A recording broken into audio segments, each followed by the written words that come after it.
Hey guys, in my former video I did an update tour of my setup on the outside, so I thought I might as well show you the changes I did inside of my Hackintosh as well. My Hackintosh is running the latest OS update of Lion 10.7.4, and as you know it's running on a modest Intel Core i5 2500 at 3.39 gigahertz, and also for memory I have 16 gigabytes of RAM.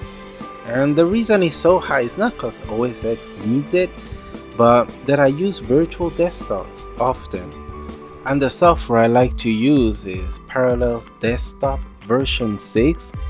And the reason I went with Parallels Desktop is because they got pretty good support and performance wise too on Windows and even on Linux. So for the Windows, I'm running Windows 7, and I rarely use it, just for the Windows only software and programs that I need to run, and even testing some websites on Explorer. If you do keep your programs and whatever you're running in your virtual desktop modest, it can run pretty good. And speaking of running smooth, Ubuntu Desktop is another well-supported OS system that runs well under Parallels Desktop. And for those not familiar with Ubuntu, it's just one of the hundreds, if not hundreds, of different Linux distros out there. And as you can see, it's running pretty smooth even with the Compass effect. So yes, and of graphics is enabled inside of a virtual desktop. So you're probably wondering, if I need Windows and use Linux, why bother going through the trouble of building a Hackintosh?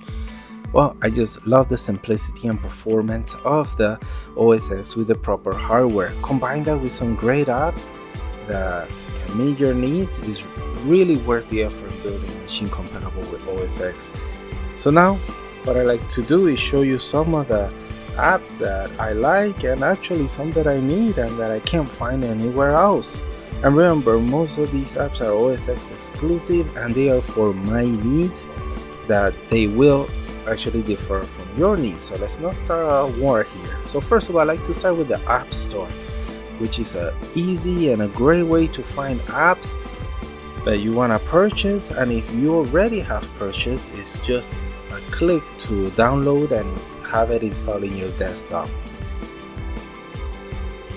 Up next is the browsers, and I love Chrome and its speed, but I just find myself using Safari more often than not, and because the speed is in par with Chrome, and also the gestures and the single, one finger, two finger gestures makes the browsing so much easier and smooth. But I still try to keep my options open, such as you can see Opera and Chrome. I still browse around with those different browsers. Well, now for the work. The program I like to use for my Word documents and all is the iWorks, which include pages and numbers, but I often find myself just using pages.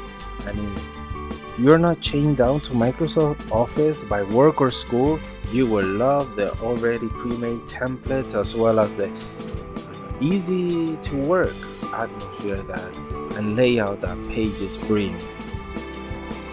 Yeah, and up next is what I probably do the most in my free time, also as my hobby, and that is the video and photo editing.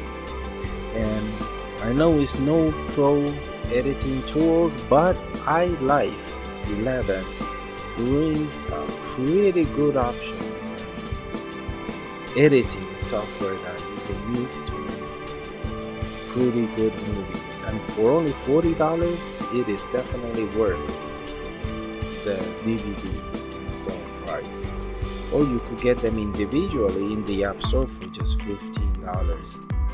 And what you end up is great editor for music and even like when I play around with my guitar, just hook it up to the computer or the MacBook and just make some tunes.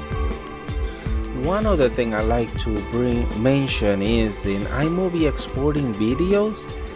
If you export your videos using an external installer, is a X264 encoder. You could Google it and search for it, and they have a DMG file to install it, and it is an awesome encoder. It really increases the quality of the encoder and reduces the file of the video size.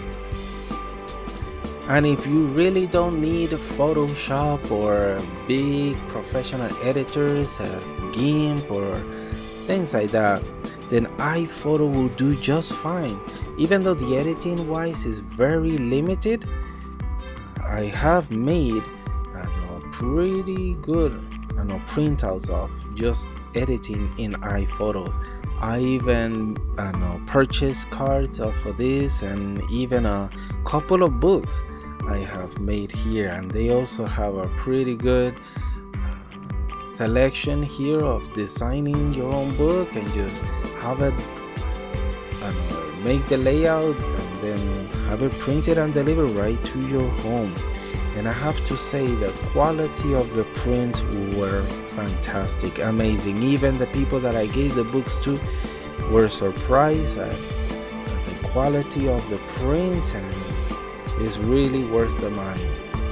So all in all, I'm really satisfied with the iLIFE suite, but I am still saving for Final Cut Pro X and also Aperture, which I'm very interested in.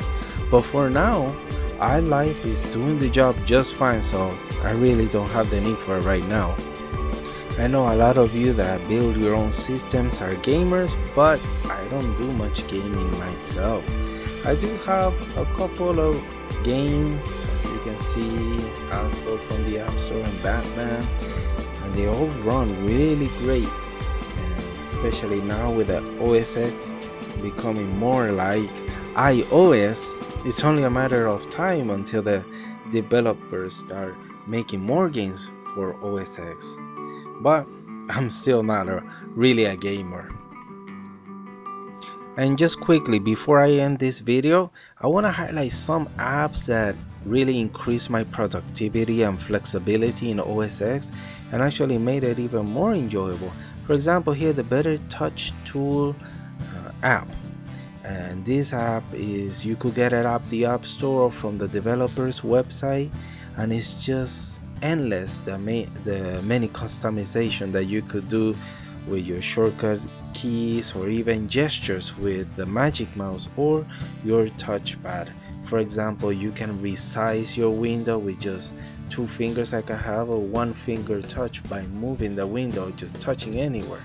And you even have the Windows 7 snapping edge effect, even a quarter of the size of the window. So really an awesome product, and I recommend everyone check it out.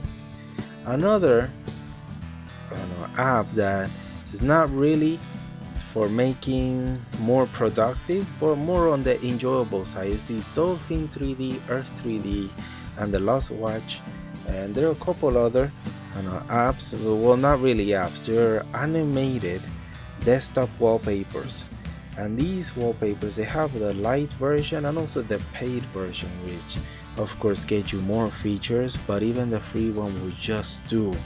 And they're just beautiful wallpapers that actually don't use so much CPU and RAM. They're very desktop friendly, and as you can see, I'm running the recorder and many apps, and it's still running pretty smooth in the back, and I really recommend you guys to check them out.